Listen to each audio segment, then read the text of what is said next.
which was a garbage collection center. It was a landfill, and with Dr. Salim Ali's vision, it was changed into a nature park. And I was a college student when the activities of replanting that area started. So it was a good fortune for us. And then we've conducted lots of workshops and activities over there. And our lecture series was one of those, activities that we conducted regularly on a monthly thing. So there used to be physical lectures that used to happen there. Then around 2 years ago, we moved it to a government school called Rishi Valmiki Eco School, where we again had largely school students and many other participants attend. And then since last 1.5 years, we've been having these online webinars. The advantage of these online webinars is that, or lecture series, is that we can, invite speakers like Sanjay, who's in Dehradun now, or Aparajita Datta, who's in Bangalore, or Sahas Barve, who was in the US. So it now, has allowed us to invite speakers who can necessarily not be physically present in the city over here. And many of you participants, as I can see, somebody is from Delhi. There are people from Bangalore and Hyderabad and so many other cities who've joined in along with us. So welcome to all of you, and thank you, Sanjay, for accepting our invitation and speaking to sort of, I would say, inaugurate or open out the National Moth Week. As some of you must be aware, that 17th to 25th of July 2021 is considered is been declared as the National Moth Week, and we encourage people to participate in watching moths. I will not delve into the importance and why moths are important, because that's something that Sanjay is going to be doing. My association with Sanjay Sondhi goes back to a very, very long time. I think Sanjay, we had done the first trip together to, I think, Eagle Nest, right? Correct. Yeah. Correct. So I think that was about 2005, if I'm not mistaken, or something. No, Maybe I a think little later. later. I think 2010 or 11 Yeah, or yeah. something. 11, I think. Maybe. 11, yeah. And in a period of about 10 to 15 days, we saw close to, of course, in the daytime, we used to watch butterflies and birds. And in the nighttime, we used to put out moth traps. And in a single trip, I think we saw some 325 species of moths, if I'm not mistaken. It used to be quite a very interesting time to go out in field with Sanjay.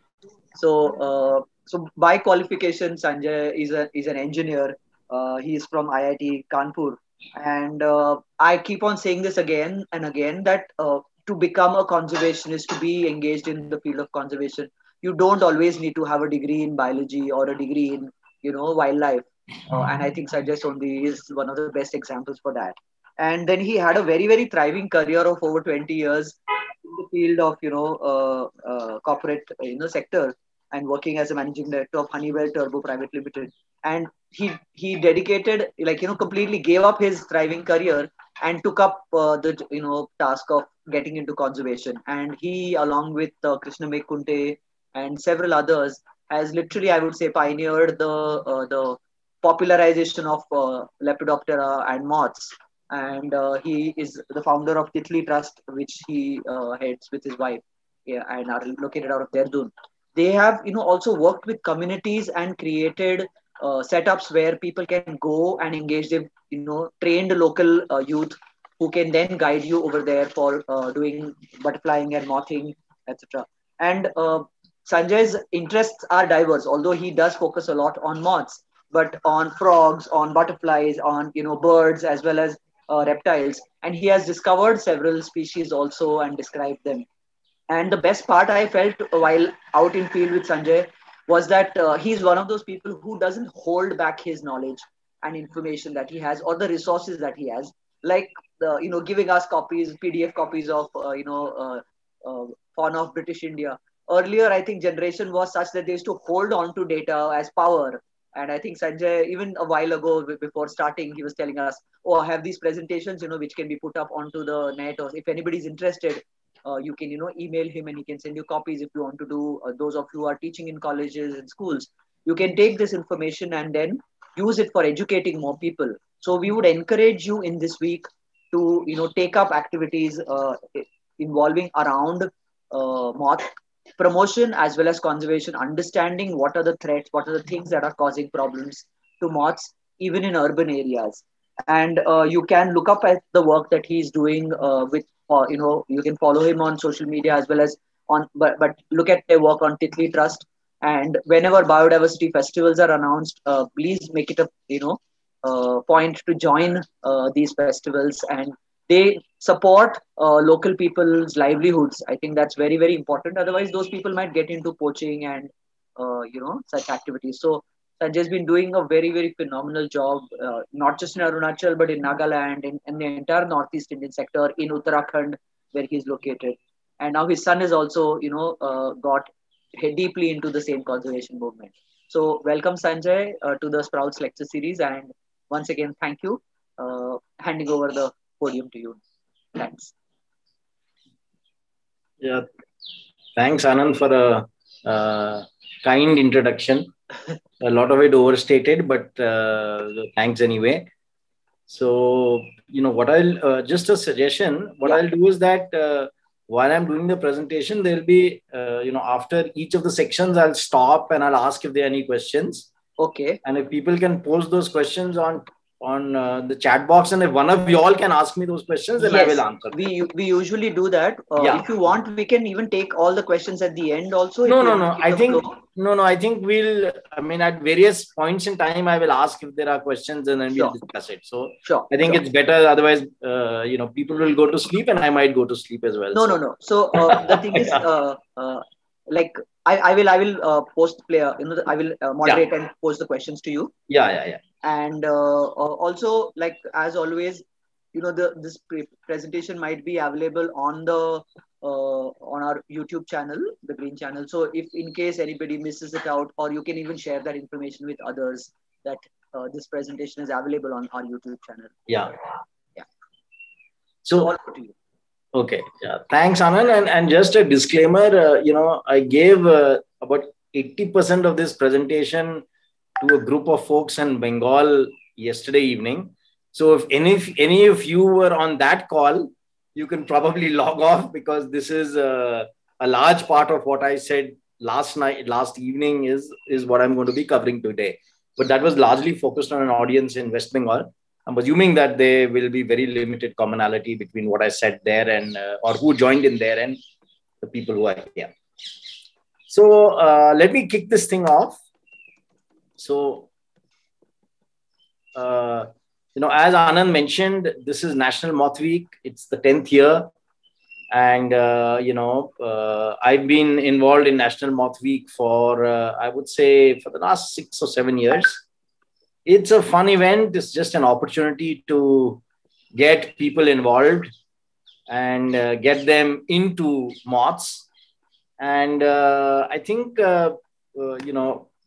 I have copy-pasted from the National Moth Week website is why moths? Why are even moths important? And, obviously the stuff in green is what I have added because I think it's important for India. And fact is, they are one of the most diverse creatures on earth. And a little known fact is that, they play a very crucial role as pollinators. A study was done in the UK a couple of years ago, and they actually found as part of that study that the moths are the second most important pollinators after bees. It wasn't clearly understood for a long time as to how important they are, but they do play a very important role. Now, the problem here is that for a lot of nature lovers, saying that insects, including moths, are important pollinators is nice to say, but it is very, very difficult to get the common person to understand that the link between pollination and food production. In fact, just a couple of days ago, Ashok Sengupta from Bangalore organized a session with like 200 school kids. And during that session, I tried to get the kids to, I asked them saying, why, okay, we know that moths are important pollinators. So what does that mean? But getting them to understand that, insects as pollinators, including moths, are really, really important for the food we eat is not a link that everybody gets. They do not understand that if if we lose all the insects in the world, I mean, it would have a massive impact on the food we eat. I mean, I don't know how many of you are aware, but I heard this story a few years ago that there's been a significant reduction in the population of bees globally. And there are farmers in China who are using paint brushes to pollinate apple trees because their bee populations have almost drastically disappeared. So the fact remains that all insects, including moths, including bees, are really, really important to us. I mean, forget the fact that they're important for themselves, I mean, as live creatures. The study of moths is terrific because the fact remains that we don't know how many they are. I mean, people estimate that there are anything between 150. I mean, these are all estimates. Some people say 150 to 250,000. Some people say 500,000. I mean, India has about 12,000 moth species, and many moth species are awaiting discovery. My estimate is that at least 30%, 40% more moths are waiting to be discovered, even from India, provided we get people to work on them. And obviously, they are very pretty, unlike what many people think. And some are really small, and some can be as large as your face. Most moths we do know are nocturnal, but many of them fly during the day.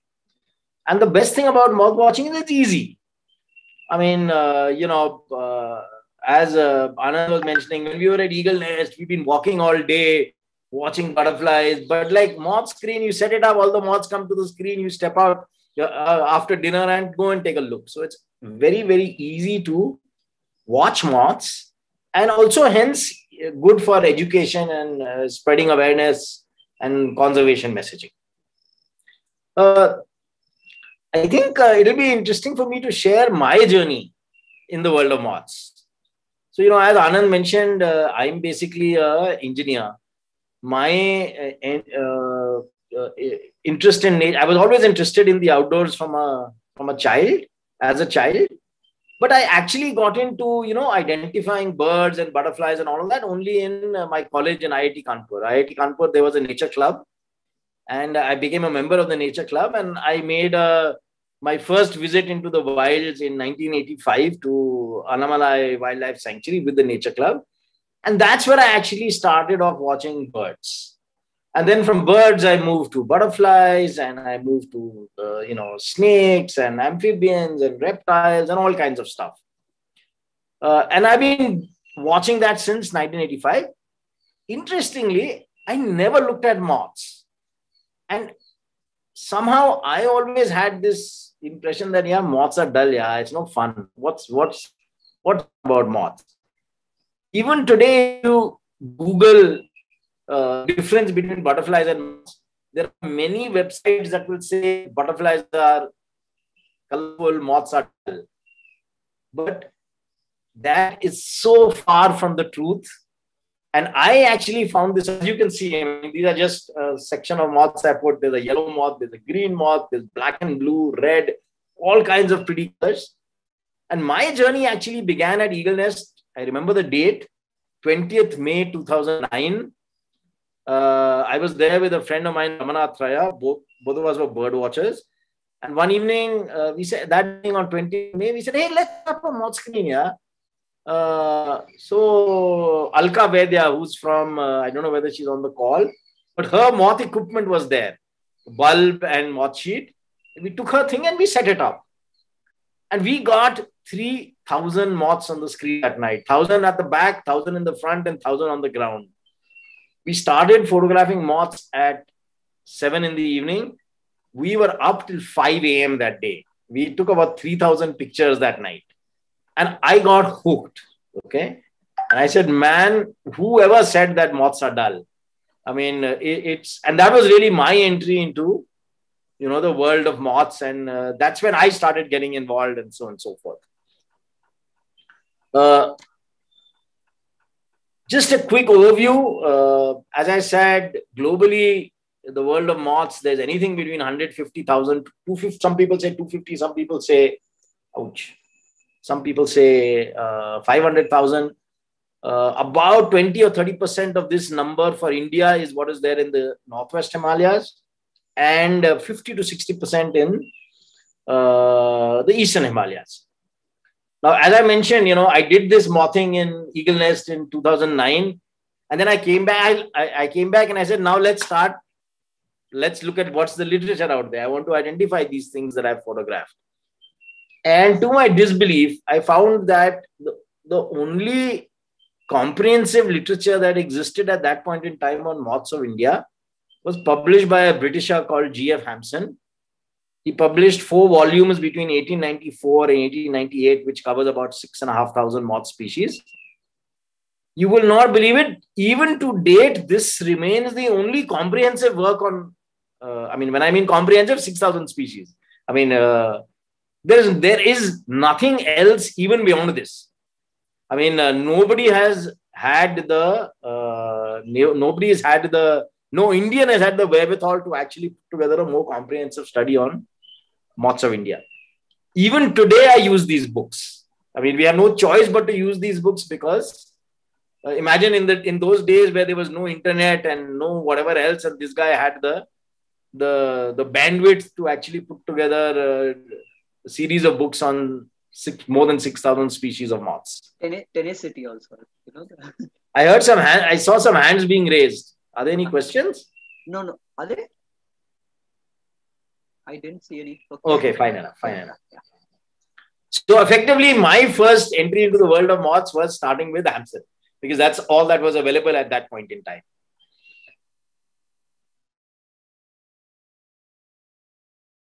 I'm assuming that a lot of you per se, and I have tried to put together a whole presentation which looks at the basics of, you're just starting moths. This is what I've put together for you. So what are the hurdles? Begins with the fact that there are no common names for moths. There are hardly any any guidebooks. When I started off, there was absolutely nothing available on India. Now there are at least a few books. There's a very high level of complexity and many cryptic species. See, the world of butterflies in India, we have about 1350 species and we have 6 butterfly families. Moths, we have more than 100 families from India alone. Okay. So even trying to understand which are the families is not an easy task. So how and where does one begin from? Assuming that you are saying that, okay, I want to get involved, but where begin? And if all of this isn't sufficient, often external morphology is insufficient. So identifying moths from photographs is really difficult. It's not easy. And, like this moth I've put up on the screen, I know what moth it is, of course, but it's like a brown colored moth with hardly any markings. How do you figure out what it is just from a photograph? So I think almost everybody who has got into moths has faced these issues, because I faced these in 2009, saying, how do I begin? Yeah, how do I begin? So I'm going to try and help you begin through the talk in the next hour or so. So I think from my point of view, the first few steps anyone should take is understand the basics of taxonomy and classification. The basics. You may not be a scientist. I'm not a scientist here. I'm an engineer. Getting to know some of the common moths, figure out what is the literature out there, figure out how to observe moths.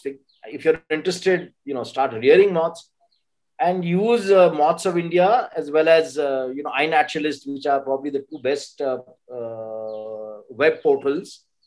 Learn to use them effectively. A lot of people know these are out there, but they don't know how to use them.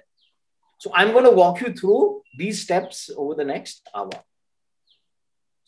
So let's begin with the first. Don't run away. The animal kingdom is classified as I've listed above. You have a kingdom, which is the animal kingdom. You have a phylum, class, order. An order for butterflies and moths is called Lepidoptera. Next to order, there's a superfamily, there's a family, there's a subfamily, tribe, genus, and species. So species in the world basically follow the binomial system that Linnaeus set up. So every creature on earth which has been described has got a specific name. So here the specific name consists of two elements, the genus. So here this moth is called Arias galactina. The genus is Arias and the specific name is Galactina. So Arias galactina defines this moth as a distinct species. Sometimes you have a subspecies, in which case a third name gets added in. Now, it's not rocket science, it's very simple. But knowing that there is a family, then there's a subfamily, a tribe, and a genus is good enough for you to begin and start looking at moths. Because there are no common names, you have to do this. Okay? And the complexity of why there are no common names is something that I can get into at a later, at the end of the presentation. But I can state as to why we don't have common names today. Okay? So once you've got this, that, by and large, there's family, subfamily, tribe, genus, species, you should be able to begin. Get to know some of the common moth families. Now, I'm not going to spend too much time on this.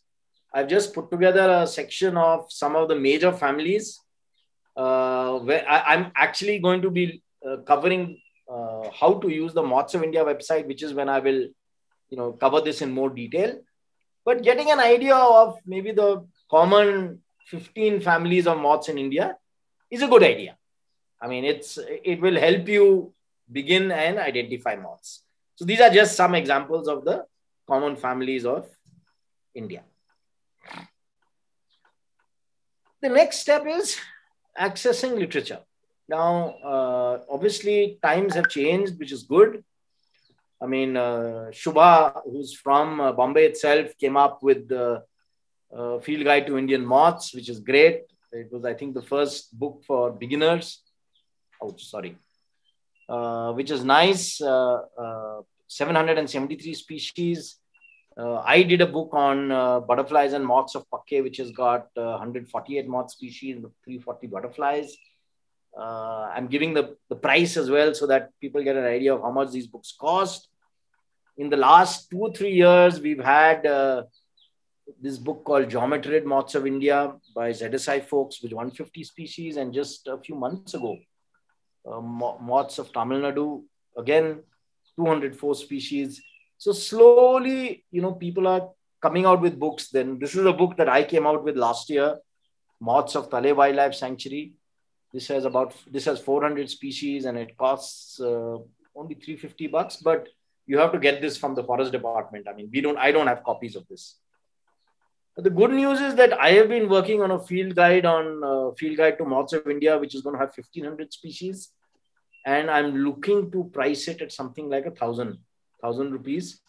Because, as you can see, all the other books are not cheap for a beginner. I mean, I would not expect a student to pay 3,500 rupees for a moth book if he's just getting started. So we've started work on this. The book has been written. The design work is now on. Hopefully over the next 6 to 12 months, I think this book should be out in the market. And hopefully this will help. I mean, it will be a more affordable book for people to use. In many, many places, we've also started doing local documentation. So we've got, brochures with something like 90 species. I don't know why this is running forward. Yeah, I haven't done an auto. Anyway, I'll keep at it. Yeah. So moths of Devalsari, Pawalgarh, Gori Valley, which is Munsiari, and Eagle Nest. These are all available for about 100 rupees each, 90 species in each of these. Beyond these guides, what else can you use? As I mentioned, the Fauna of British India by Hampson is available online. You can download PDFs of these. They are free. There's the Moths of India website, which I'm an editor of, which is a great source. And I'll be covering how to use that. It's a sister website of Butterflies of India, which Krishnamay Kunte at NCBS and Indian Foundation of Butterflies started. And the Moths of India is built on the same platform as the Butterflies of India website. On the website, I will show you all, we have got a bibliography of Indian moths. And many of those have links to papers and stuff like that that you can download. Then iNaturalist is another nice place to use for moth identification, as is Bold Systems, Moths of Borneo, Pyralids of, and these are, just some websites that you can use for moth identification. So one other thing that a lot of people have been asking me, and which is why I put this up, is for people who want to rear moths. They want to know about larval host plant data. So the Natural History Museum London has got a website which is called Hosts, where you can search for larval host plants either by host plant or by Lepidoptera. This is a global database, but it has a lot of Indian level information. And the Moths of India website has got a fair amount of larval host plant data. There's a link that I've mentioned there. So finally, for those of you who are very, very keen and want to move from identification of moths to moth ecology and behavior, I would very much recommend this book. It was published by Lees and Zilli, who are part of NHM last year, year before last. Very nicely written for a layman. It's available in India. It costs only about 1,200 odd rupees. Very, very nice book on very funky things on moth biology and behavior. So those of you who are interested, this is a very nice book to lay your hands on. And it's something that's very, very cool. So before I continue, any questions from people on the first three topics: basics of taxonomy, getting to know some of the moth families, and accessing literature? If there are any questions, I can take them now before I get on to the next one, which is how to observe. I think nothing till now. So I think we're going good. I think people are probably writing these things down or taking screenshots. Fine enough. No issues. We can take the questions at the end as well. Absolutely not an issue. Yeah. So the next thing is that, you've understood the basics of taxonomy. You've got to know some of the moth families. You figure out how to get your hands on literature. How do you observe? So the thing is that lots of things come into observing moths. The first is the light source. Here I'm assuming that we are just talking of, citizen science for moth observation. So I'm not getting into light traps and stuff like that. So you can use mercury vapor bulbs. You can use actinic lamps. You can use LEDs, which can run of either a generator or a battery or the mains. If you don't have any of these special bulbs, my suggestion is use a CFL. A CFL bulb works well. You can use that to observe and attract moths. Where should you set up the screen? If you're in a forest, obviously you should try and set up a screen which is facing appropriate habitat. And the most important thing is line of sight. So what I normally try and do is, I normally try and choose a point where the light can reach to the furthest possible point, so that moths from a distance can see it. But for National Moth Week, I have been setting up a moth screen in my balcony in my house in Dehradun. And my species list for my home garden is 300 species. And I have about possibly another 75 species that I have still to identify. So you don't need to be in a forest. You can even do it in your home. Obviously, you should be trying to pick a place where there is some greenery and native vegetation. So you can put up the screen at a location where it is facing greenery. There's a good line of sight. If you're putting it up if you have an option, like if I'm in a hilly area, I try and pick the highest point, because the higher up you are, the further your light will travel. So if you can get to the highest point on a hill, if you're in Pune or somewhere like that, and you can get to the top of a hill, go ahead and put it up. Same in Bombay. Weather has an impact. If it is cloudy, it's fine for moths. If it's very windy, what I normally do is, instead of putting up a moth screen which consists of like a cloth sheet, I actually use a wall, because a cloth sheet shakes a lot and the moths fly away. So it's probably better to use a wall as a pale colored wall as your location to attract moths. And if it is if it is raining very heavily, you're unlikely to have any moths. New moon is a good time to do moth watching. I would say a week before and a week after new moon is a good time, because there isn't any conflict with your own light source. I often get this question: is how often should we set up a moth screen? I have been setting up a moth screen in my home for the last 2 years because of COVID. And what I have found is that every 3 days, the moths change. Okay. And sometimes even day to day, if I set up a moth screen today and I set up a moth screen tomorrow, I'll get different moths on the screen. So the periodicity of the moth screen actually is left to you. But there is a great deal of churn on which are the species that will come to the screen, even on a daily basis. And obviously, there's a seasonality element.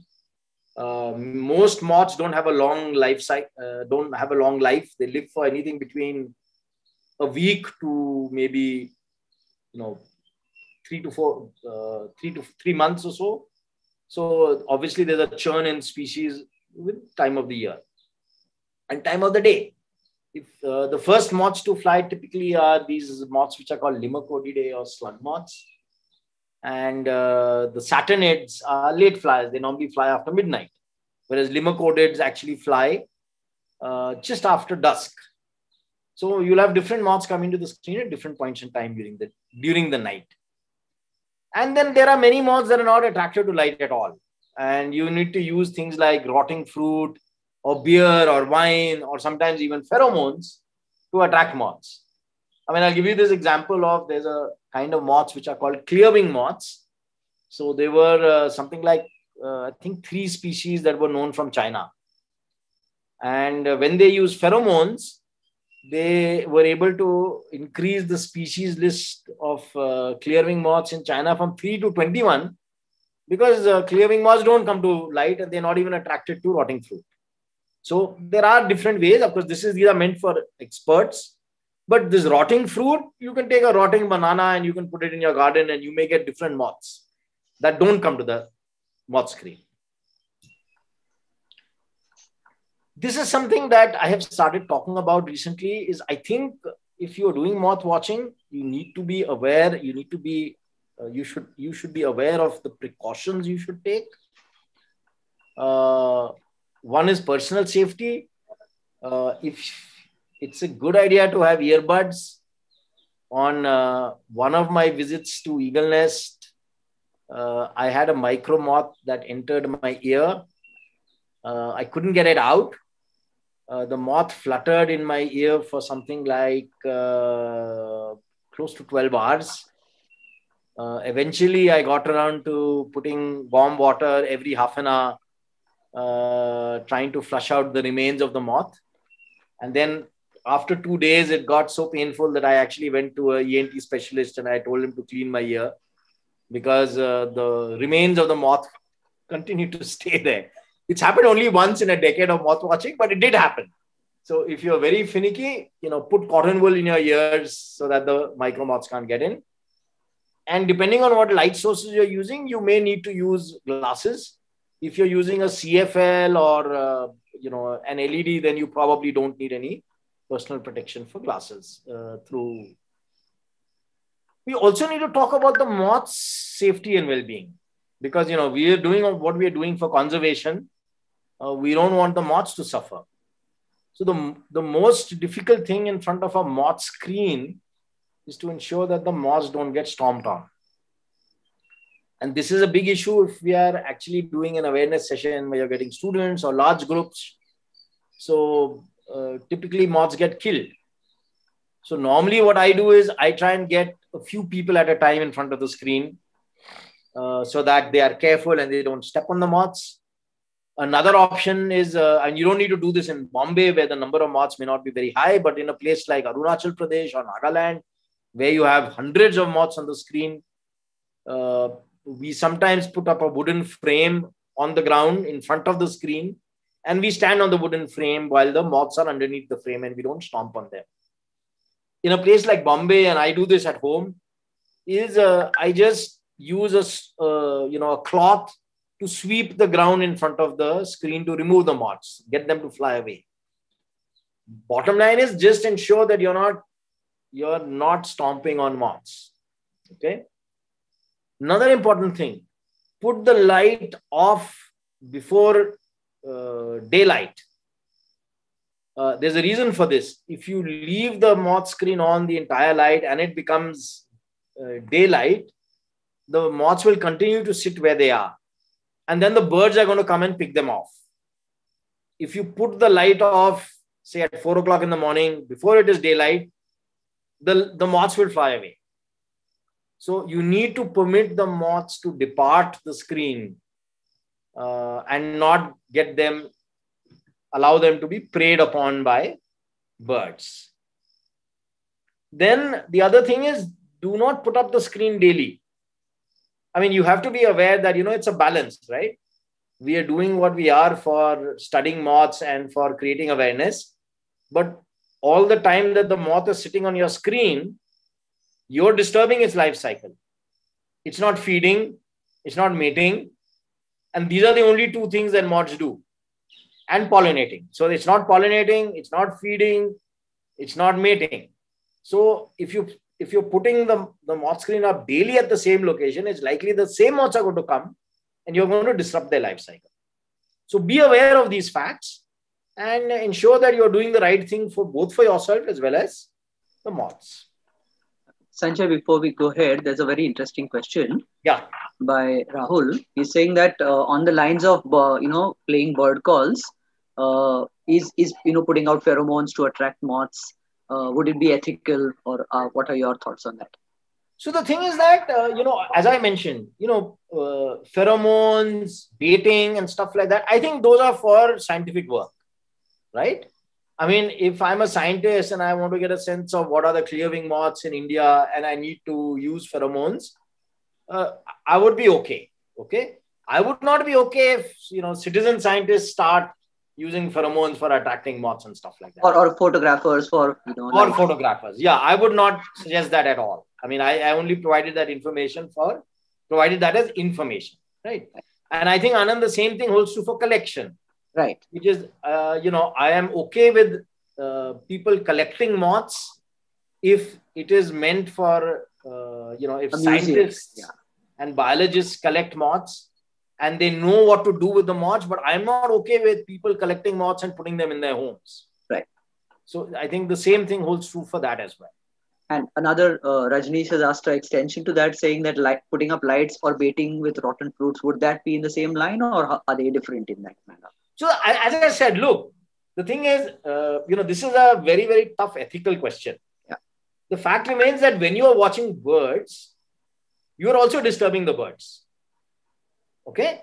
Because there's a hunting pack, you're going close to the hunting pack, you're watching the birds get disturbed by you and move on. So you're disrupting their feeding, right?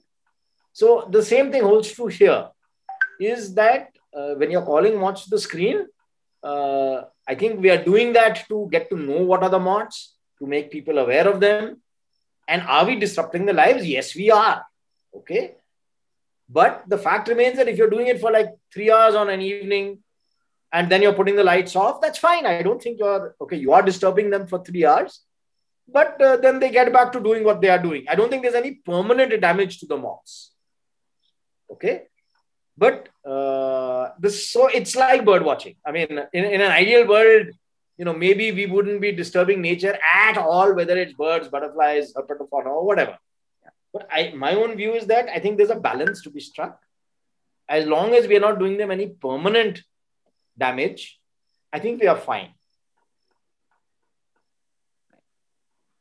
Does that work? Yeah, I think I think I would be in the same line of the things that, like tiger tourism or any form of intrusion, when we are there, we might be affecting the activities, normal activities. But as long as we are adding that to the conservation of the species, Yeah. and to the knowledge that is available over there, and Yeah. the moths are free to fly away. Correct. It's not that we are trapping them or baiting them, but yeah. Correct. And that's why I put up this slide, and that's why I said put the light off before it is daylight. Don't put up the screen daily at the same location. Change the location. Even if you want to watch daily, go to a different location. Yeah. Because give them the space to do what they're supposed to do in nature.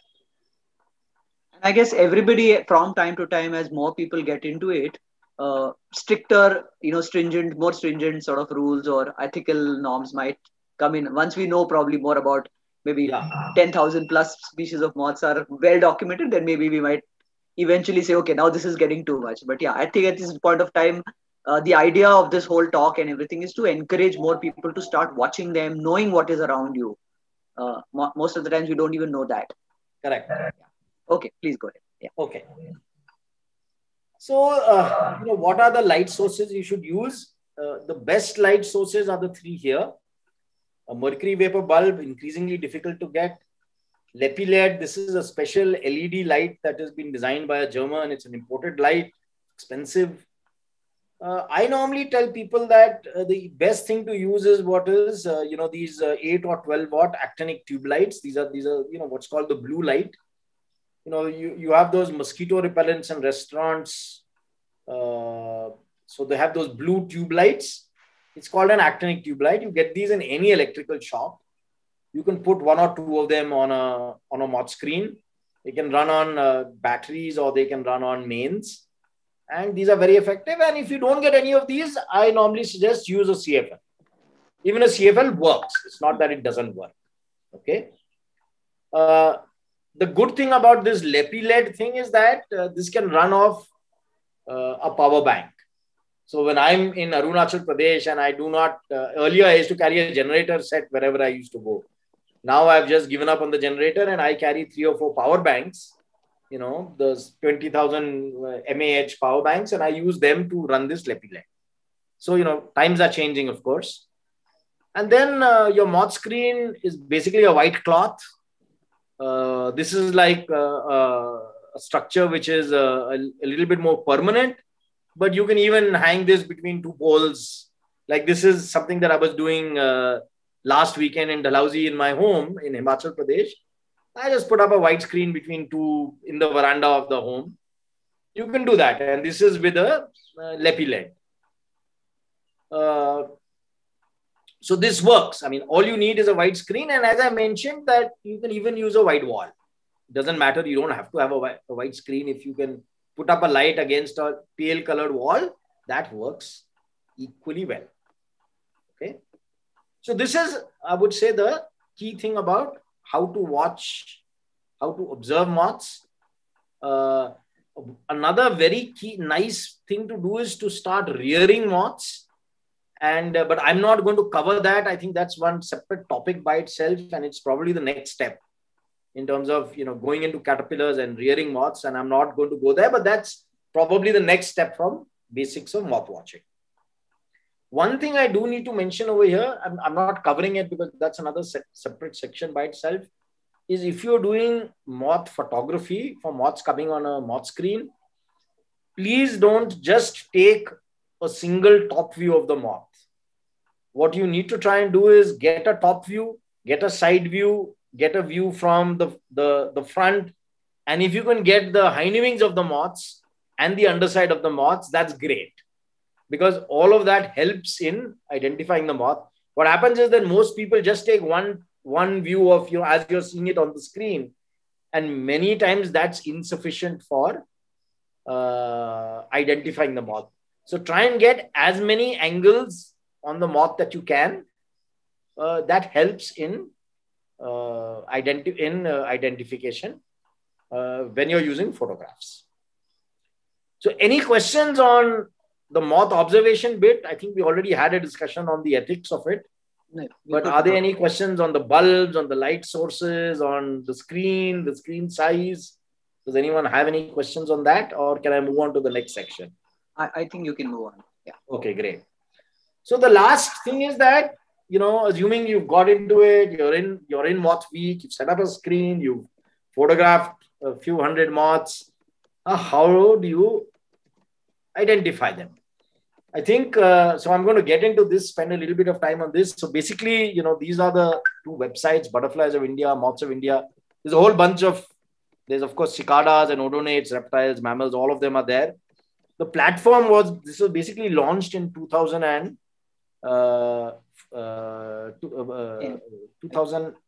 I think, if I'm not mistaken. 2010, yeah. By Krishna Megh at NCVS, and through this foundation called Indian Foundation of Butterflies. And the Moths of India website started in 2015 on the same platform as the Butterflies of India website. The thing is that the websites, I think, have done a fairly good job of promoting citizen science in Lepidoptera documentation and conservation. At this point in time, the Moth website has got 1,700 species, 145 life cycles, close to 50. It's crossed 15,000 actually as of this morning. And something like now 400 different people are regularly contributing images to it. So the most important thing about the website is that the images on the website are what I call curated images. So unlike other portals, even including iNaturalist, the images that get published on this website are reviewed by a team of 18 experts who are part of the Moths of India team. And they only when they approve and they agree that it is, they agree with the identification, does it get published. So one of the issues with this means that you have a situation where many times you upload a moth on Moths of India and it takes time before you can actually see it on the website. So it's a trade-off between getting it right to seeing your image out there immediately. I mean, we believe that there's much greater value in getting the identification correct, even if it takes time, rather than putting a species out there and getting it incorrectly identified by people who are not experts. So this is how the species has grown. It continues to grow, so it's a good sign. Number of images, and here this is interesting. Even I didn't know this till I looked at the data. In the first 3 years, we between 2015 to 2017, we had 3,000 images added to the website. Now, in the first 6 months of 2021, we've already added 3,000 images. So clearly, the number of species, curated image accumulation on the website is showing signs of acceleration because the number of species have increased. I see this trend continuing now. And similarly, if the life cycles have continuing to increase, people are documenting and posting life cycles of moths on an ongoing basis. So as I mentioned, curated images is the USP. Very clearly, reviews take time, and there are a few thousand images still waiting review. We have 18 people on the team right now. All of this is voluntary. Nobody gets paid. We're all doing this because of our passion and our commitment. And there's a lot of information on the website. There's species pages, life cycles, references. And so I'm going to walk you through this specifically. Regular taxonomic updates and lots of different options for advanced searching, which are very useful for you to use. Okay, I'll come back to this later. So let me close this. So Sanjay, here would you want to also mention?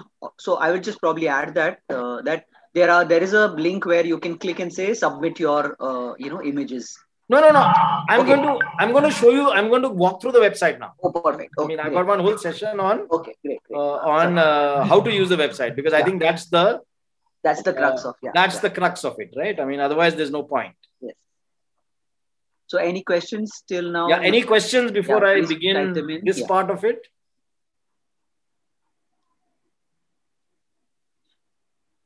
Can you all see the screen? Yeah. Okay. Any questions before I begin the demo on the Moths of India website? So another question by Rahul Palekar. Many moths do not have names as mentioned earlier in the talks. How are common names decided? Is there a process? Sorry, how are? Common names decided. Is there a process to So the answer is no. So whether it is common names for birds, whether it's common names for butterflies, whether it's common names for moth, there is no established process by which you can establish common names.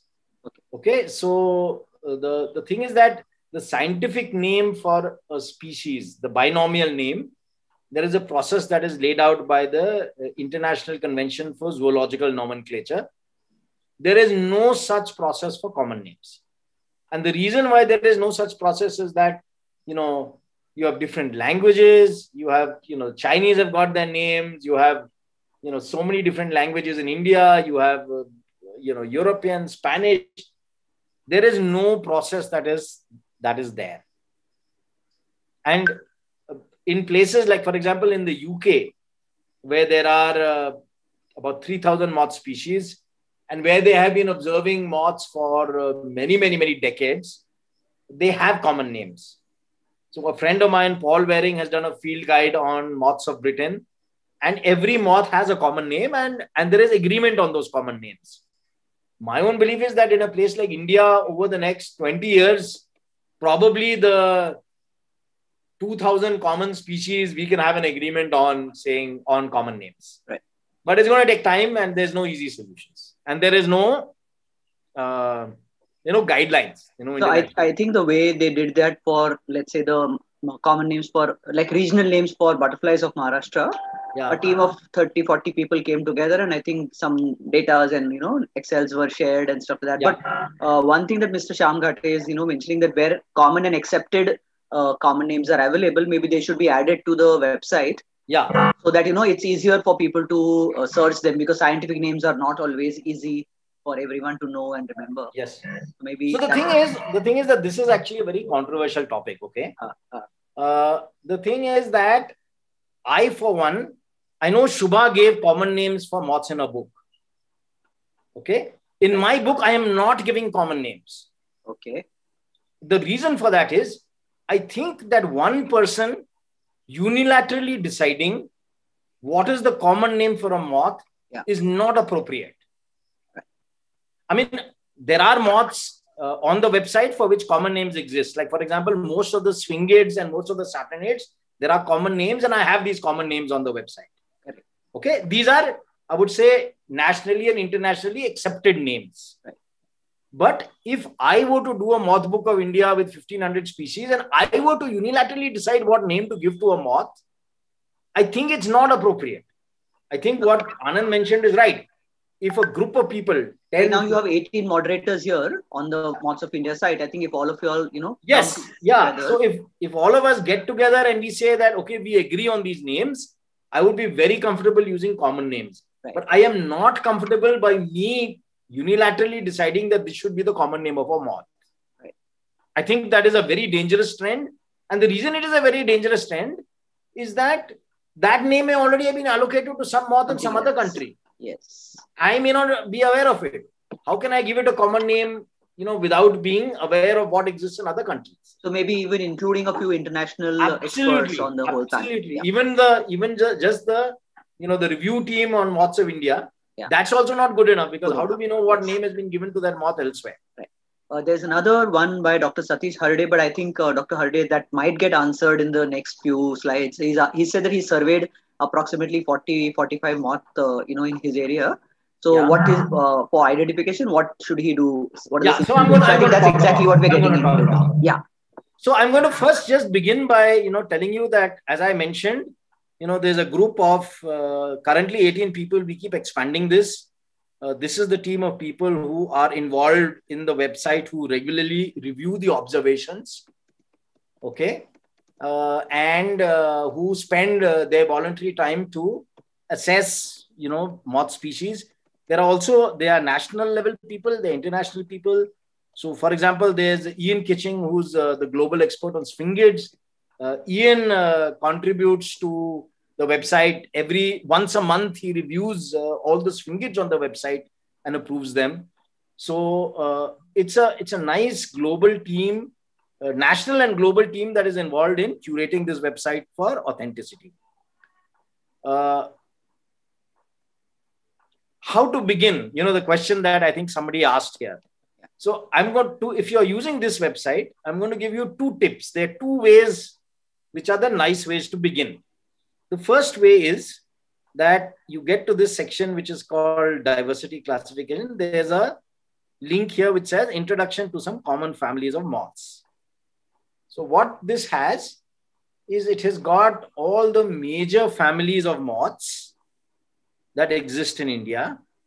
It's got sample pictures for the most typical looking moth. And so, for example, if you have found a moth which you think that is like an emperor moth, a Saturnid, and your moth looks like this, then you go to this and you click on this family, and this gives you a picture gallery of all the moths on this website, all the emperor moths. So same thing happens that it's a hawk moth, you know that it's a hawk moth. And you have, like, for example, I think there's about 120 species of hawk moths on the website. So a photo gallery of hawk moths, and you can keep doing next and keep, reviewing, taking a look. This is a nice way to begin. Okay, you see a small moth, it's a grass moth. You've gone through this website and you found a small moth over here. You say, okay, great. These are grass moths. And you go here and this gives you a photo gallery of all the grass moths that are. So this is a nice way to begin. For that, you need to know some of the common families. I was telling Anand that I have a presentation on common moth families of India, including description, what they look like. There's a PPT that's available. I can make that available it's already available online. I can send you all the link. You can download it and keep it as a nice reference guide for the common moth families of India. Yeah. So this is one way to begin if you know nothing about moths. There's another way to do this also. The website has got an option which is called the advanced search option here. So you go to the advanced search and you all are from Maharashtra. So you go to state and you pick Maharashtra, and there's a box that is already checked over here which says select one photo of a species. And this gives you a photo gallery of the moths that have been observed and identified from Maharashtra on the website. There's a very, very high chance that the 50 moths that you have seen are going to be here. Okay, so I would say that these are the 2 relatively simple ways to begin to use this website for moths in your area. And if you are, it's not just Maharashtra. If you are in Bombay, for example, so you can even select your district. So I would imagine what it will be under Mumbai, something Mumbai city district. Yeah. Mumbai suburban district. Okay. So you go to Mumbai suburban district and you do the same thing. And there you will come up with a list of moths in your district. So, you can narrow it down by using these advanced search options, right? And you can even do things like you're looking at things in July. So you put the month of July and see that what the website throws up for you. So using the advanced search, you can actually generate your own photo galleries of moths for ease of identification. So these are the 2 tips that I normally give people, that number 1, either use this common families or use the advanced searching to get a better handle of what's in your area. Interestingly, many people also post caterpillars.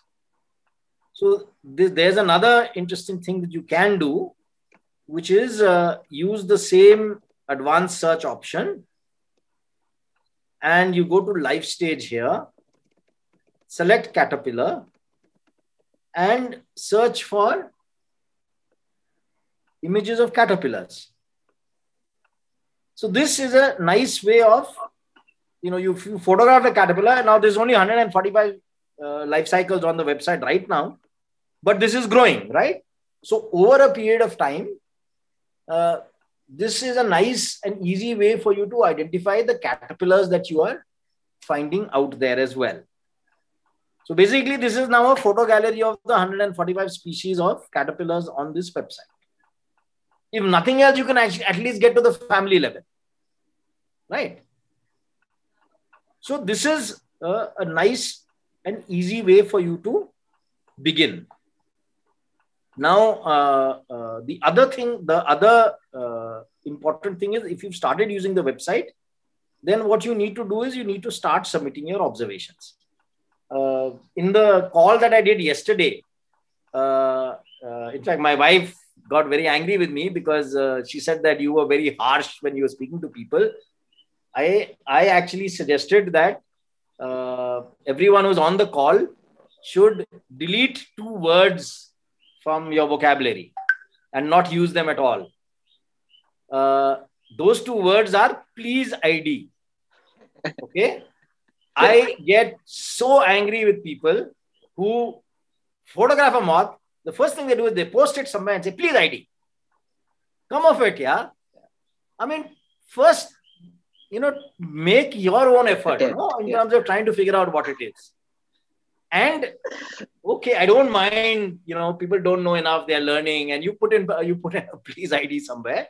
After you put in your please ID, if you do not post that observation on some citizen science platform, whether it is Moths of India, whether it is iNaturalist, it doesn't matter what it is.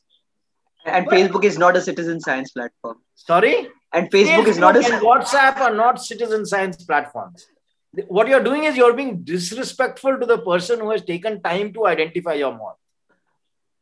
Okay? Because the guy has spent his time on a voluntary basis. He's identified it for you and you have just kept it. Maybe you've not even bothered to label the photograph on your computer or on your phone.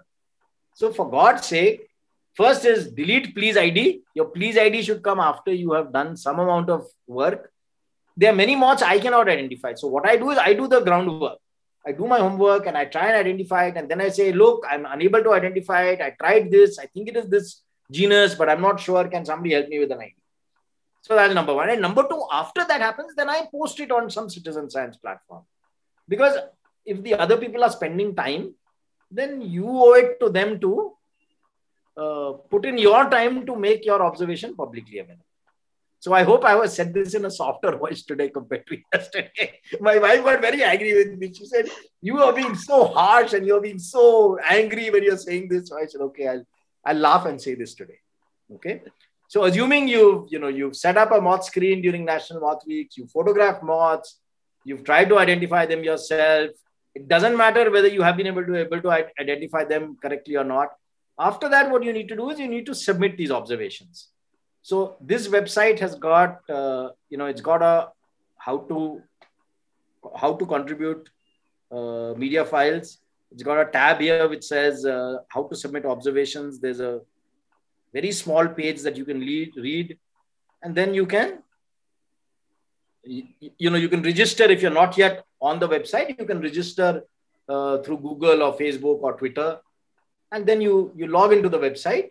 And typically, this is what will come up. Okay.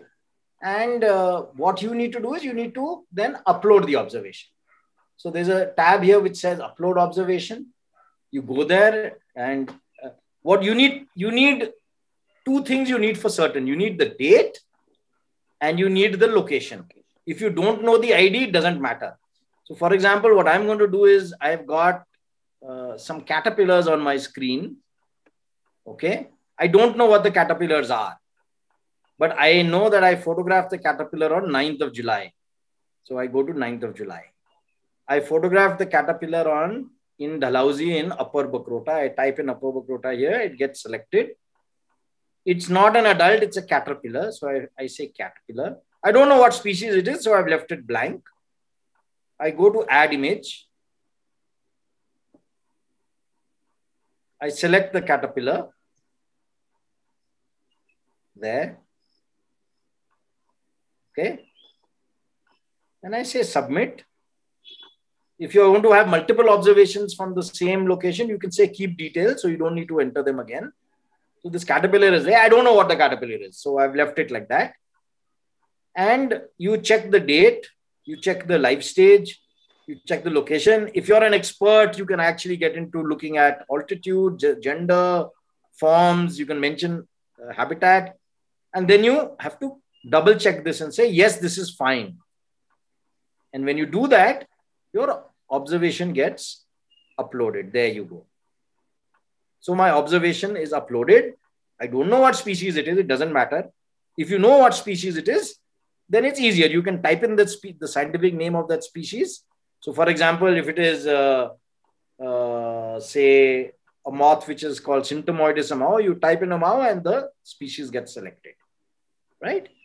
So you've now submitted the observation. Now the thing is, this observation will not get published on the website till the reviewers take a look at it. If the reviewers cannot identify the moth or the caterpillar, actually we do not recommend that people submit just caterpillars, because just a caterpillar is impossible to identify. Most people submit moths. So these are observations submitted by other people. Some have names and some don't. Right? And these will get reviewed by a reviewer and then they'll get uploaded onto the website. I can be honest and tell you all, 90 pages of pending reviews. Typically, I would say 20 species to a page. So there's at least 2,000 to 3,000 images that are pending review. Some of them we'll never be able to identify through a photograph. I mean, it's not possible to identify all moths through photographs. So there may be some that we can never, ever identify. But from a photograph. Sorry? From a photograph. From a photograph. Yeah. So, but most of the common ones, not the brown colored with no markings kind of thing, they can identify and they can be published. I think one other thing that I'd like to just show you is that what is it that goes on to, so this is a published species page. Sanjay, can I pause you for a second here? Yeah. So suppose if you can identify them and place them till a family level, let's say. Yeah. Which is possible. So how helpful is that? Or should we? It's helpful.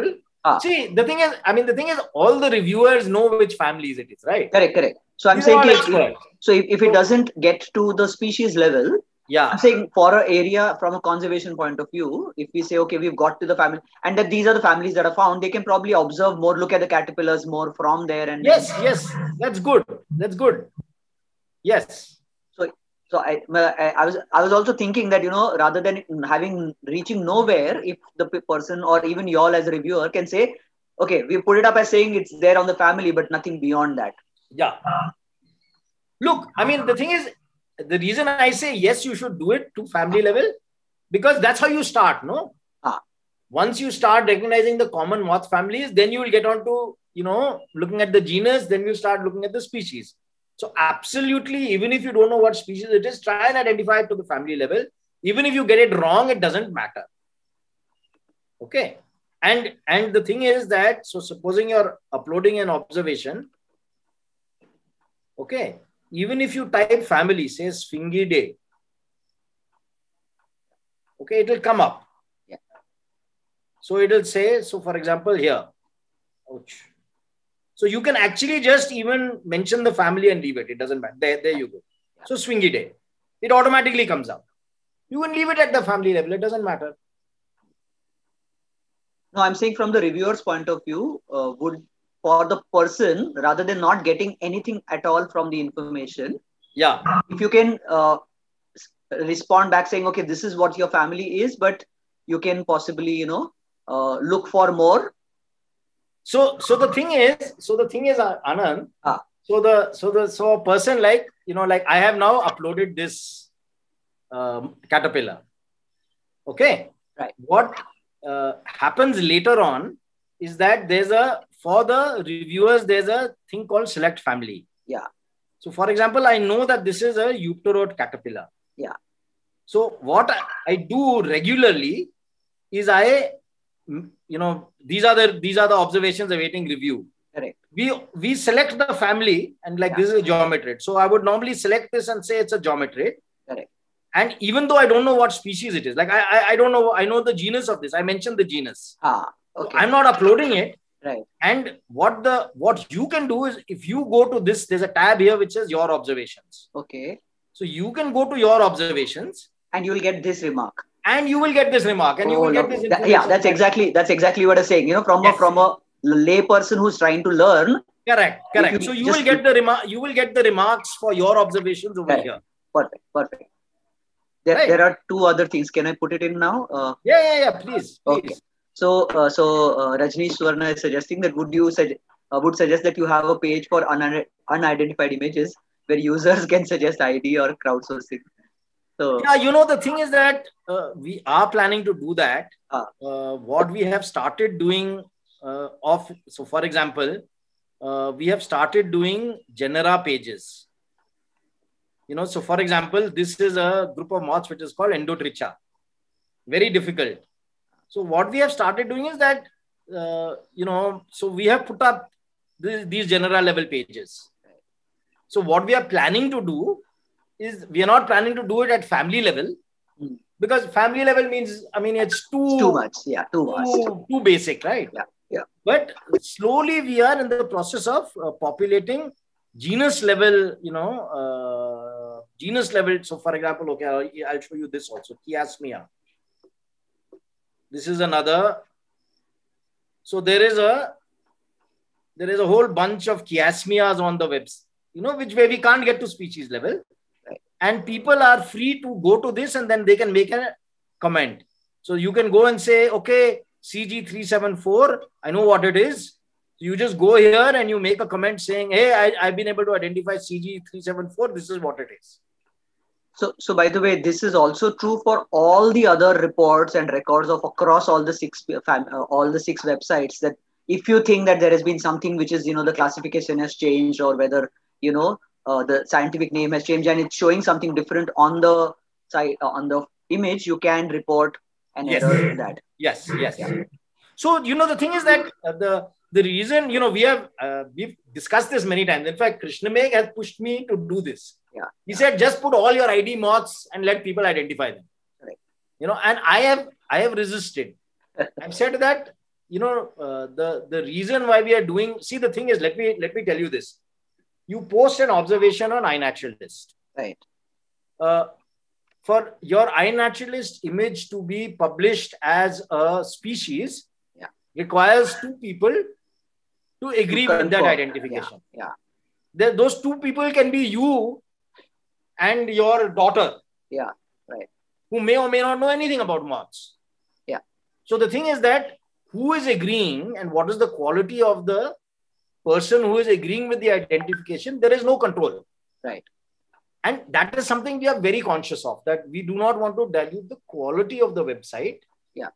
And our focus is on authenticity rather than quality rather than quantity. So if I can jump in and say that, Rajneesh, I would say that, first start posting as many observations as you can. If you do like 100 species plus, maybe they might invite you to become one of the moderators. Not just you, anybody. If your identification and what you posted is of such high quality, they would be very happy to have 30 moderators and absolutely not have 1,000. And let me also show you this. So for example, this is how the thing varies. So for example, this guy, Suman Bhaumek, he's put up an ID. He's given references. Correct. How he's identified it. Yes. Which is great, because the guy is actually doing his homework, right? Right. There are many people who don't do that. There are many people who just, put a picture. They will just upload without even looking at the IDs. So there are different levels of people who are uploading on the website, and we obviously appreciate everyone who has given a reference. Right. Is something that we really, really appreciate. Right. Okay, because that means the guy has done his homework. And then there are some observations like this where there's nothing. The guy has just put out this thing. He doesn't know what it is. He's not bothered to identify it. It's okay. We are not being picky. Right. But obviously, we would love people to do their homework before they submit. So Rahul, I think that answers your question. He is asked that whether when you come across a moth that you cannot identify, how would you know whether it is a described species or a completely new one? So I think that's for the job for the admins. The So the thing is, I mean, I can tell you that I have described a new moth species. I'm in the process of describing another. I mean, the whole pipeline of new moth species that we are describing. It has taken me 10 years. right. I started in 2009, and in 2020 is when I described my first new moth species. Because by then I knew if I'm looking at something, is it new or not? But it takes that much time, yeah? Right. Okay. So some other things about the website which I think is useful is that this has a bibliography of moths of India. So not just papers, but also books. So for example, if someone wants to download the Hampson books that I mentioned, the books are here and the links are here. You can download them. Volume 1, Volume 2, Volume 3, Volume 4. Okay. Then there's like Lepidoptera of Ceylon. So you can actually go to this website and download a lot of papers. And the moth websites that I was talking about, if you go to these, those are external to India. You can go to other useful services. And the websites are mentioned here. All the websites that I said, no? The Swingate website, African moths, moths of Australia, Japanese moths, and so on and so forth. So you can use this as a resource base to actually start. Yeah. And then for people who are doing rearing work, caterpillars, there's a section here which gives larval host plants for about 850 moth species. So you can look at that. And I was actually, sorry, I got distracted. Yeah, sorry. We digressed out completely. Show you what goes on to so this is a moth species page that was published just today. So this is, so when you submit the moth species, what you get is the scientific name here. You get a unique media code. You get the location. You get the copyright remains with you. And you get the date. So all of this appears on this image. You also get distribution maps for every species. So, where the moths has been seen comes up on this. Larval host plant data, if it exists, is there. And then we have also started adding similar species. So in this genus, what are the other species that are found in India and where they are found? And what are the references used to identify this moth? So this information is being put in for almost every species. So for example, if you go to this, you are getting references of how it's identified. You're getting similar species. So there's a lot of additional information on the website compared to almost any other source that you would use. Okay. I think this provides enough of an introduction from my end. Folks, can reach out to me if they have any further questions, any other, you can send my details on the chat box. I don't mind people reaching out to me if they have any other. But now I think, Anand, we can open it up to any questions that people have. Yeah. Yes. Okay. Right. I hope that was useful and not too boring. No. Very, very, I think. So, yes. So, Tushar Ambedkar has asked a question that many moths have beautiful color patterns. Most of the moths are nocturnal. Why do moths have such vivid colors if they're active in the dark? So the thing is that what you are seeing and what the moth is seeing is different, right? You are equating your vision and moth vision, human vision and moth vision, and you think it's the same, but it's not. In fact, interestingly, my son, who is now doing a PhD on moths, his work is on moth vision. I mean, he's intrigued by the kind of questions that you're asking, and he's working on that. I mean, so the bottom line is that we don't know what colors moths are seeing. They're not seeing the same colors that human eyes are seeing. And obviously, the reason they have color is because of the fact that they are seeing color differently amongst in species groups compared to us. Okay. So another question. Rajneesh again. Wonderful talk by Sanjay. While I have a problem with setting up baiting platforms, lights, or fruits, I do observe moths that come by serendipity. Might have 150 plus unidentified images. While I totally agree with Sanjay and would not like to join the ID Please gang, apart from the fact that I enjoy the process of identification. While I knew of MOI, I didn't know that it was so advanced. Can use my stack of images to kickstart my education of moths. Wonderful. Yeah. I mean, if you do that, I mean, I think what we are trying to achieve from this session has been achieved, right? Yeah, exactly. So that's exactly the idea that we want people to get inspired.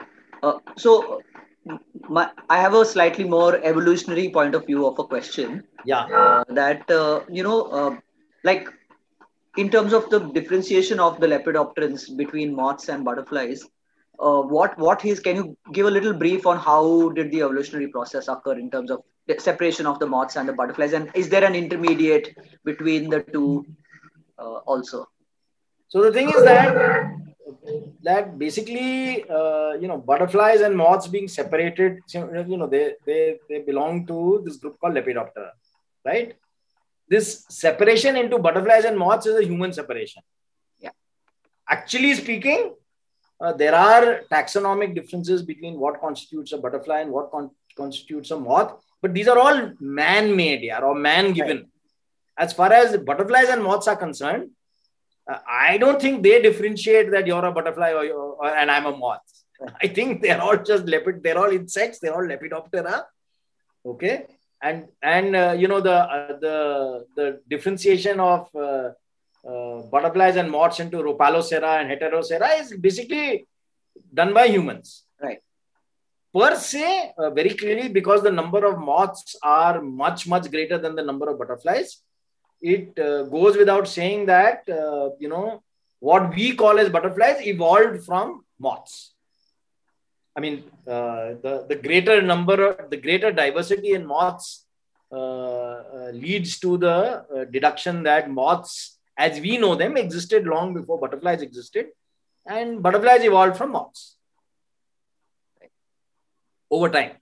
And why they evolved is because of why all evolution happened. Evolution, yeah. Right. Habitat selection, niche selection, competition, competitive pressures, all the usual stuff that happens in evolution of any species. Okay.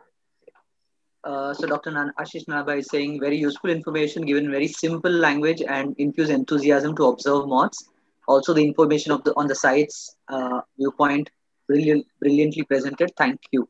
So Dr. Nanabhai, I think you can also take this up and share it with your college students and get them to, at least in this moth week, put together some moths that are there found in the college or in your vicinity. I think I would say that. Anupam Mandal also saying that very attractive and wonderful lecture. So Vijay Ganasha has a nice question that it's a very interesting and helpful session. His question is that what else can moth and butterfly observers do? What kind of patterns or details would you suggest that they should observe?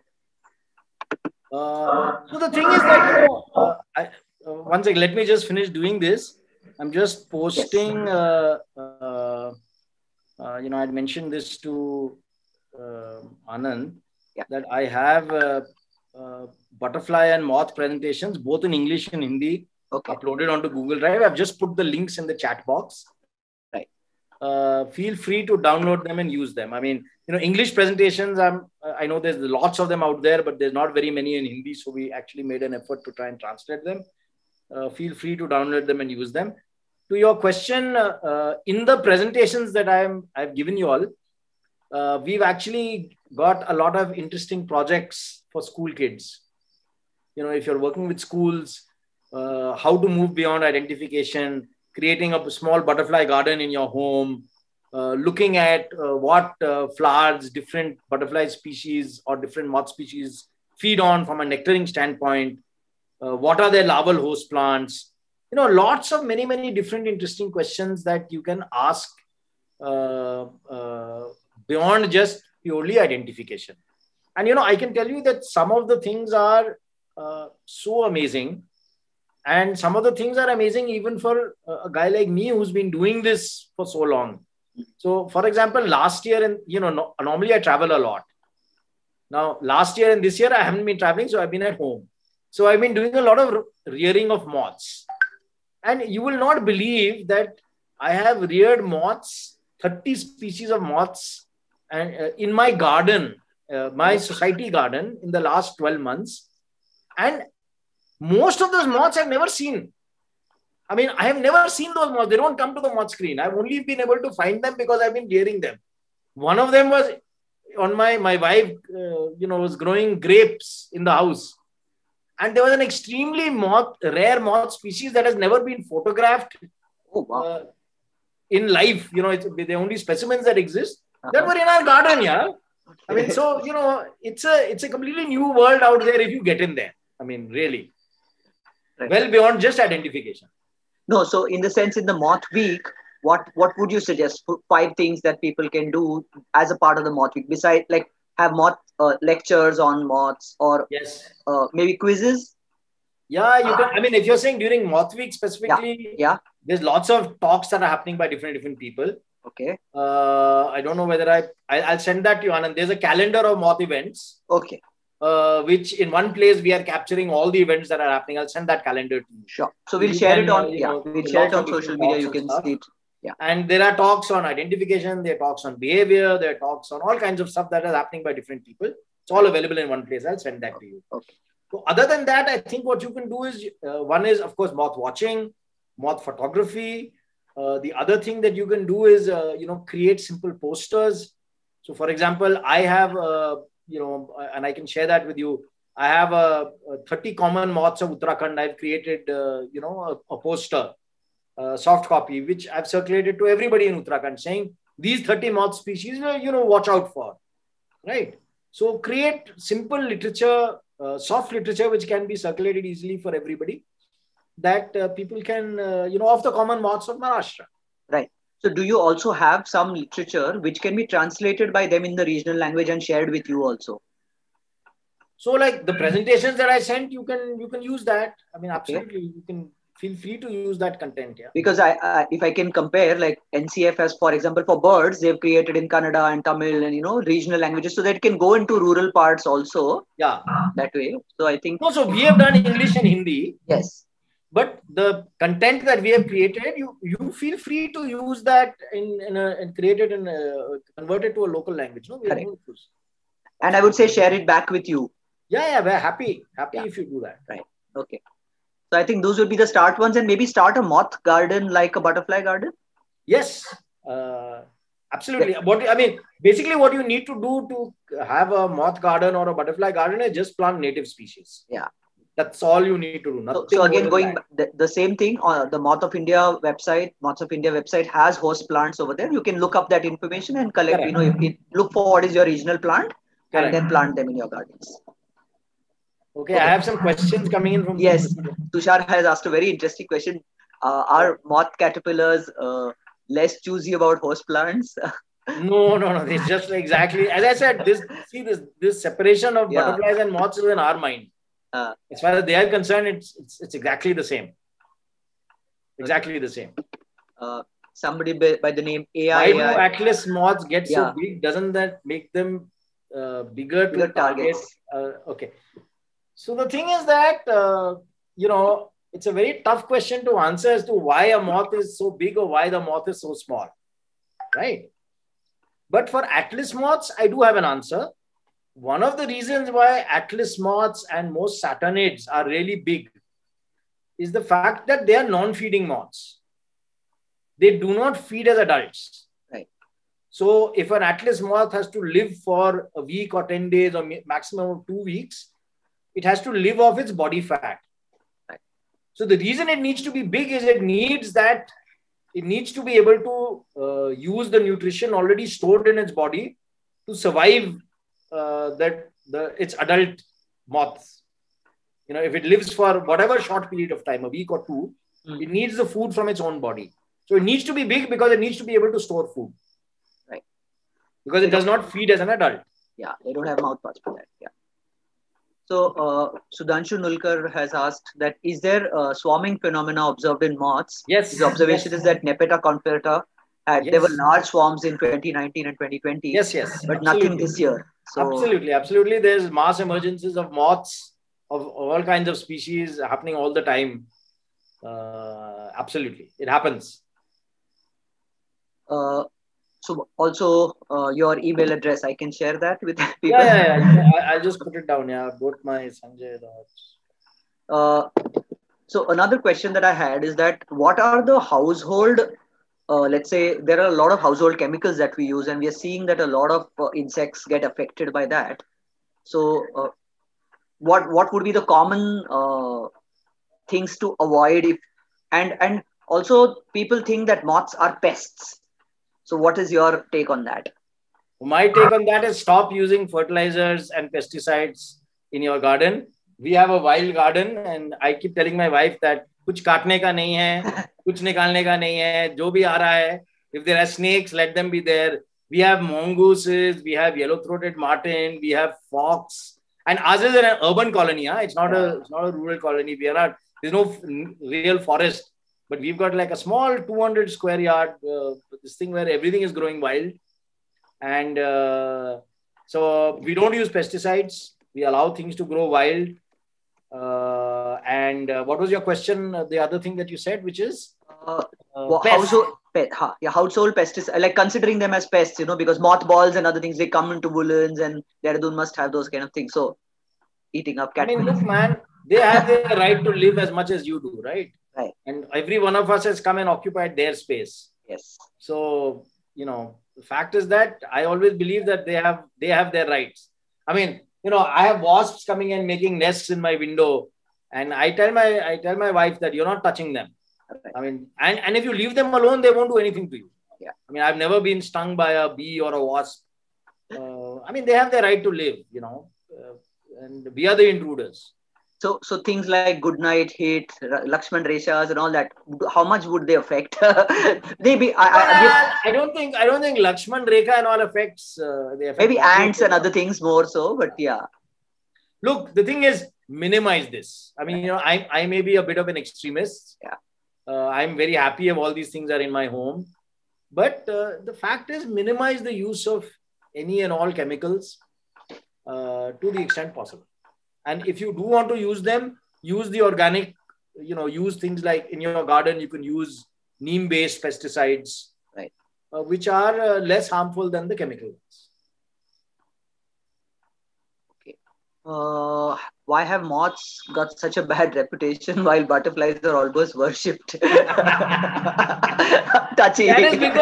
That is because when you Google what is the difference between butterflies and moths, even Google tells you that moths are beautiful, dull, and butterflies are beautiful. That's why.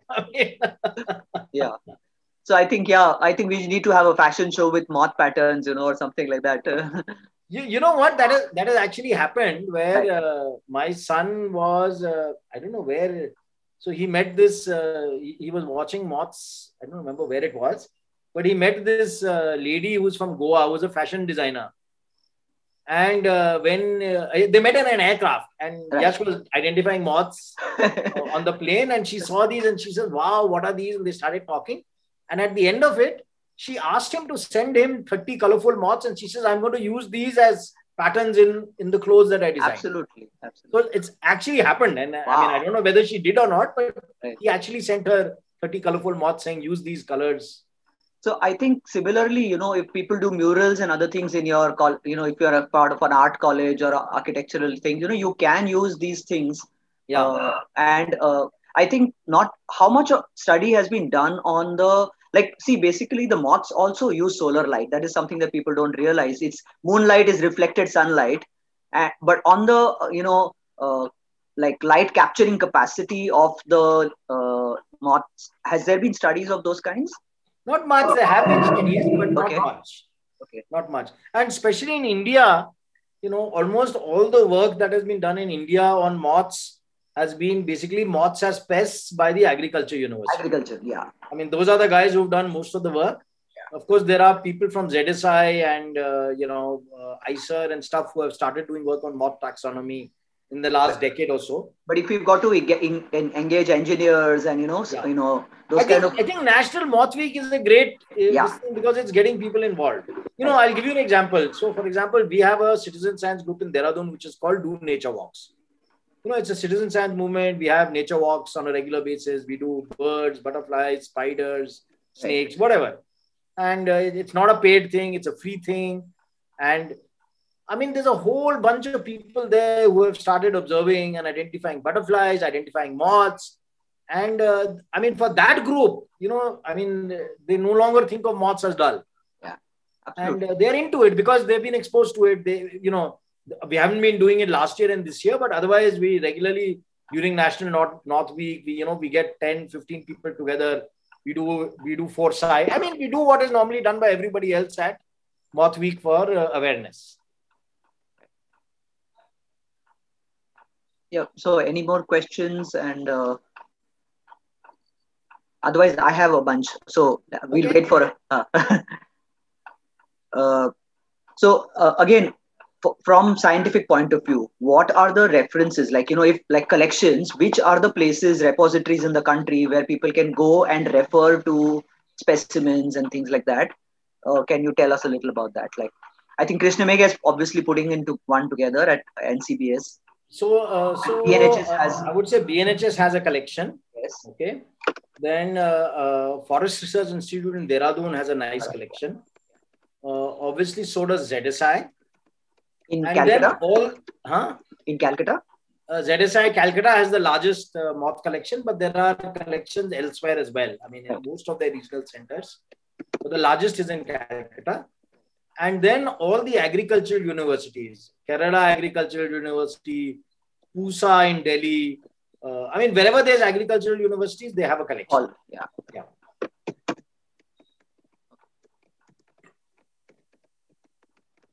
What else? One second. I'm just putting that information in for people.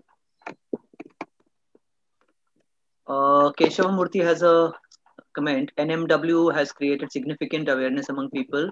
I tracked the difference between number of observations in India in the year 2018, 142 observations with 60 species, and 2020, 8,000 observations and 914 species. Thank you for providing the opportunity to do that. Very nice. No, I think the National Moth Week is a very nice, the only thing that I object to in National Moth Week is that they should be doing this during new moon.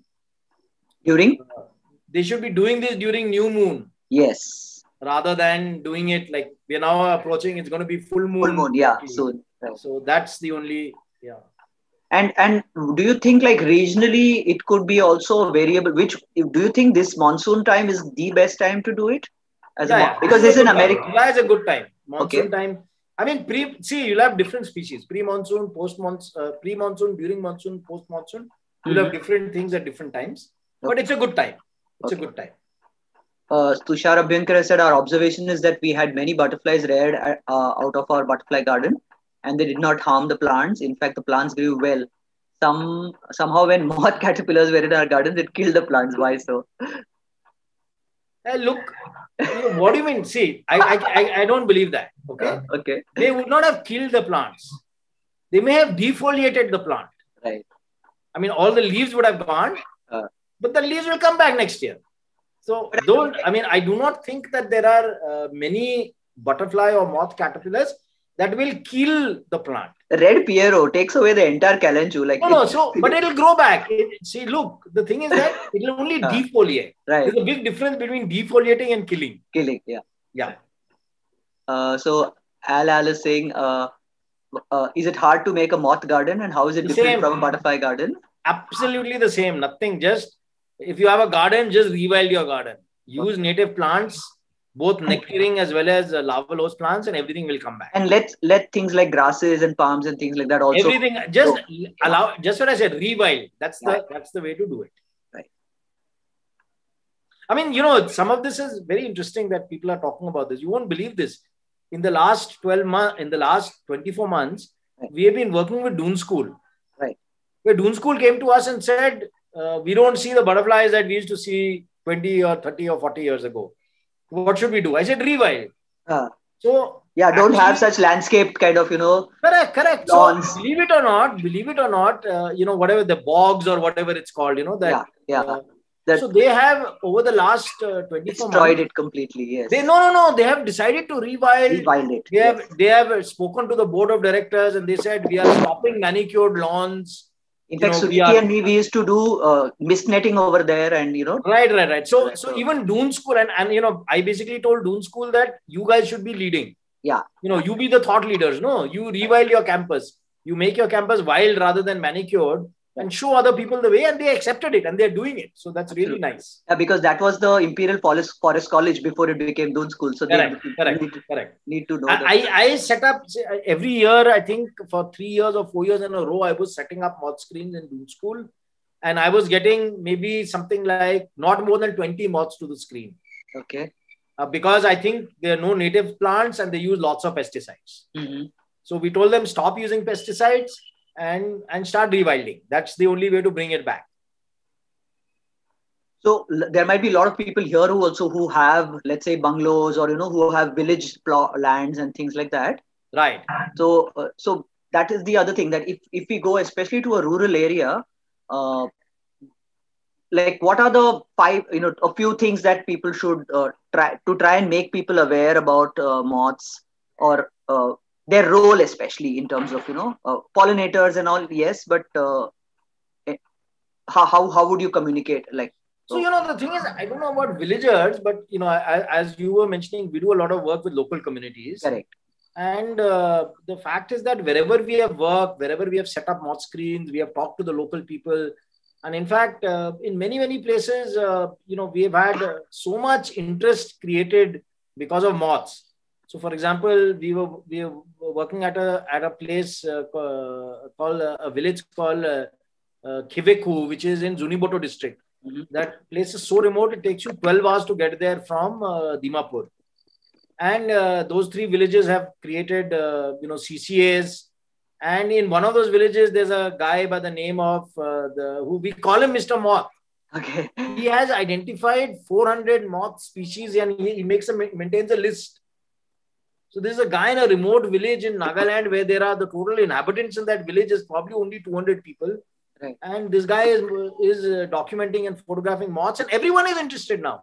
I mean, they on our WhatsApp group, they keep taking pictures with their mobile and posting, please identify such a pretty moth. So the thing is, it's just awareness, man. It's doing what we do in urban setups and in rural setups. So I think nationalmothweek.org is I found the website where all the listing is there, I think.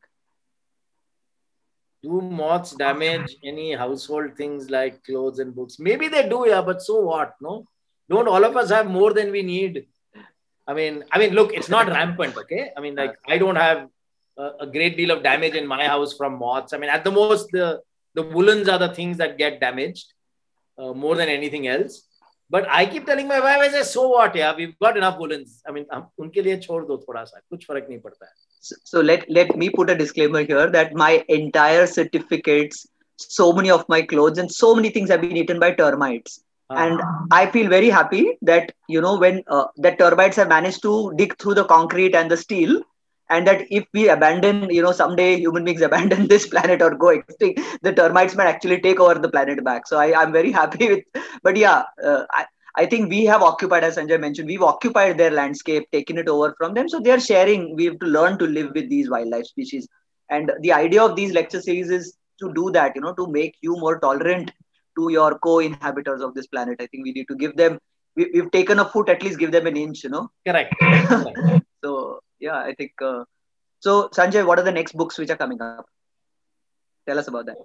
No, as I said, I'm working on this. The next book is I'm working on this Moths of India, 1,500 species. I don't know how long it's going to take. Okay. Definitely over the next 12 months, anything between the next 6 to 12 months. Let's hope that happens. Yeah. Okay. And so, yeah, I think definitely people have to, if you have your pictures, please take, as he said, take pictures from multiple angles.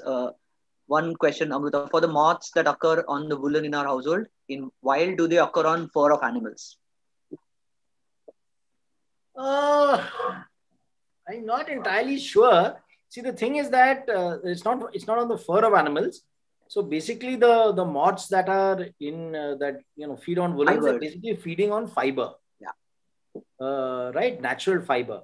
Yeah. I don't think they get onto live creatures. They get onto fiber which is meant for decomposition. Right. I mean, for them, our sweater is like it's a dead creature which they're trying to decompose. Yeah. So I would say that they would get onto similar natural fiber which is ready for decomposition. They wouldn't get onto live creatures. Right. So, but there are what you call carnivorous caterpillars of butterflies and moths as well, right? No, there are. Like, for example, there are these vampire moths that feed on either blood, mammal blood, or on tears of mammals. Very, very few of them. Right. And there are very few carnivorous caterpillars as well of moths. There are some, yes. Right. But for the most part, I mean, they aren't carnivores. I mean, they are basically either non-feeders or they feed on, proboscis linked. Right.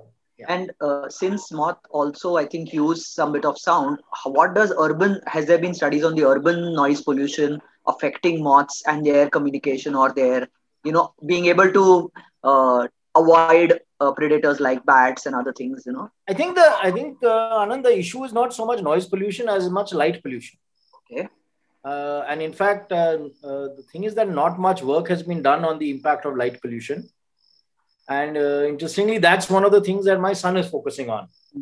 He's devising. They're currently working on new techniques in terms of measuring the impact of light and light pollution on moths and on other insects as well. So that's something they're working on.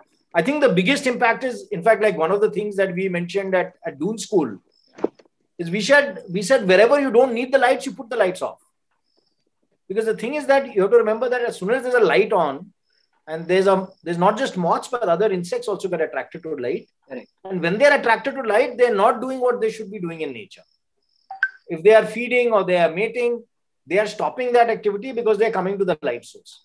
So minimizing light sources is probably something that we can all do in our homes, because when they come to the light, you are disturbing their lifestyle.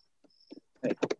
So the sensors, motion sensors and the lights dimming, and that would be a good thing to put out in all public areas, etc. Yeah. Thank you so much, Sanjay. I think any last questions that anybody has, we'll put it to the last question. So as you see, Sanjay, generally it goes on for about 2 full hours, That's okay, that's fine. As long as everyone had a good time, I think that's the important thing. Yeah. And we do put it up on our Facebook channel, on YouTube channel, so that more people can then, we have been told that some of the teachers have used it as education material for their lectures also, or the reference material for students. So very nice, very nice. And the age group that today's participants has been from about 11 years to, professors and head of departments of colleges, etc. Great. Yeah, great. So I have an announcement for everybody and for you also, Sanjay. In the lockdown, since we were like sitting around and we weren't as mobile as you were, we're planning a series of 7 books, climate change related books. And these are to do with wildlife and both urban and other landscapes. So most probably, hopefully by next month, our first book will be, out, hopefully. And about 60-70% of the laying out has been done. Now it's starting to go into the editing phase, etc. So yeah, we will definitely be reaching out to you, because there is one book on urban biodiversity that we are doing across the country. And so we'll look out for that. So thank you, everybody. And I hope this was an as enriching session as always. Please do at least conduct one activity in the coming week related with moths. It could be a drawing, sketching. It could just be a sketch that you do and put it up on your Facebook page and mention about, National Moth Week. I think more people need to understand a few words or sentences about why they are important, etc. Okay, I think there's one last question by Al, which says, what are the evolutionary advantages of metamorphosis, especially in moths? What is the evolutionary advantage of? Yeah, tough one. The thing is that uh, metamorphosis, at least all insects use metamorphosis in some fashion or the other. Some have a complete metamorphosis, some have an incomplete metamorphosis. And I would say that one of the reasons, this is my view, that one of the reasons why the process of metamorphosis happens in the insect world is largely because of the fact that they have very short lives. So let me ask you a question. Most insects live for weeks. So if you have a butterfly or a moth that lives only for weeks and it dies, if you don't have these various life cycles and these various stages of metamorphosis, how does it reappear the next year?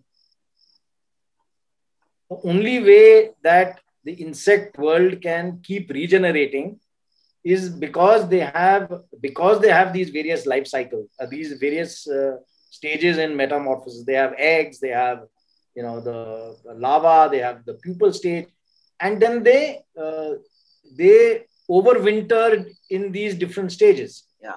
So there are many species where the eggs will overwinter, or the caterpillars will overwinter, or the pupas will overwinter, and that's how you get them in the next year. Otherwise, they will all just die in the year that they exist in. So I think the evolutionary process of metamorphosis is to ensure longevity of that species. That's why they have done what they've done. If I can add here, also many a times you see that the food that they consume as adults and at the caterpillar stage are very, very different. So, these are chances that these species take to ensure that at least, and you'll see there are lots and lots of caterpillars, and maybe they'll get predated, and eventually you'll have a few adults which are there. So, and again, they will lay thousands and thousands of eggs. So that, so eggs are the maximum. Then you have a little bit of caterpillar, and even when they are in the pupated condition, sometimes they might get predated. So finally, you'll see that a few adults come out of it. So I think they're just trying to maximize, as he said. All these processes are there. Success of a species or an individual is based on how many offsprings they can produce and how they can continue their race that is there. Yeah.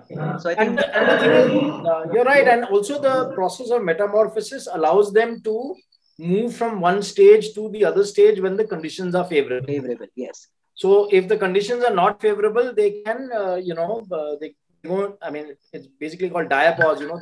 They become dormant and they wait till conditions are favorable for them to move to the next phase. Right. So they're basically enhancing their own chances of survival as a species. Thank you, Sanjay, for the patient answering and and I know you've been traveling and I hounded you okay, give me this day, give me that day. So we are very, very happy for you making this time, and soon it's time to get out with you soon, so let's connect on that also. Okay. Yeah, so as Amruta has put in our YouTube channel link also, so you can subscribe to that.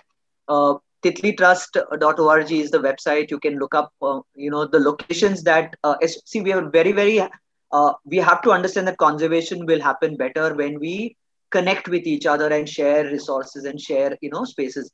Because livelihoods, if these people were not protecting and getting living off of a bird or a butterfly or a spider, they would probably be cutting down the forest.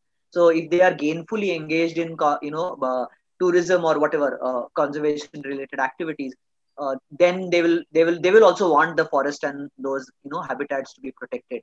So please do support such programs that are there, and share many more such lectures. Next month's lecture we will let you know. We will, as usual, announce it a few days before, and there are one or two speakers in the pipeline, but yeah. So just Anand, share the link with me where this is recorded. I've got some 4 missed calls from people who are probably trying to log on. Oh, I see. Okay. Yeah. So I'll send them the link with the recording if you have it. Yeah. Actually, we are bound by, many people don't do that, but apparently Zoom has very strict regulations about and Indian government has very strict regulations about not sharing a public lecture thing link on the public forum. People have to subscribe. So, initially we were working with a semi-government agency who was hosting us. This time we have Frederick Ebert Stiftung, who has hosted us on this platform today. But so, they have very strict norms as to not to share. So we don't put up a webinar link straight away for people to sign up, because they believe that people can misuse it for other kind of activities. So, and but yeah, definitely I'll share the link of this talk. It'll take about a week or so, at least. We edit it and snip out parts and then put it together. So once it's done, I'll share the link with you. So thank you, everybody. Thanks everyone. And we'll see you soon in the outdoors, definitely. Okay. But do some activities and please let us know. You can tag us at the Sprouts Environment Trust. Sanjay, you are not on Instagram or? Yeah, I'm not a social media person, man. So sorry. Yeah, not on Twitter, not on Instagram, hardly on Facebook. Yeah, so you can use the hashtag National Moth Week 2021. Yeah. Great. Thank you so much. Thanks. Bye. Bye.